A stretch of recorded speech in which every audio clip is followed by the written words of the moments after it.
এরকম আবার ঠান্ডা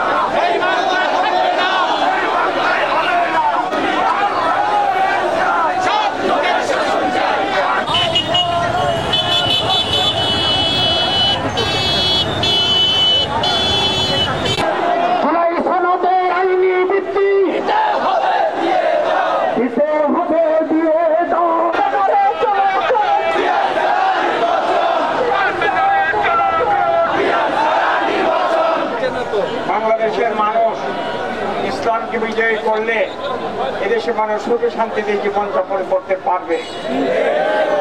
অতীতের দিনগুলোতে ইসলাম না থাকার কারণেই, কোরআন না থাকার কারণেই, নামাজ ভিত্তিক সমাজ না থাকার কারণে, জাকাত ভিত্তিক সমাজ ব্যবস্থা না থাকার কারণেই দেশের মানুষ নির্যাতিত হয়েছে, নিপীড়িত হয়েছে, জুলুমের শিকার হয়েছে।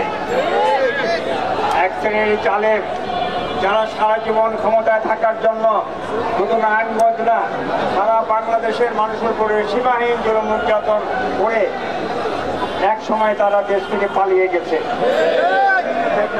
কিছু লোক পালিয়ে গেলেও তাদের দোষর যারা, অসংখ্য দোষর এখনো দেশের মধ্যেই আবার তারা সেই পুরনো অবস্থায় দেশকে ফিরে নেওয়ার জন্য চেষ্টা করছে।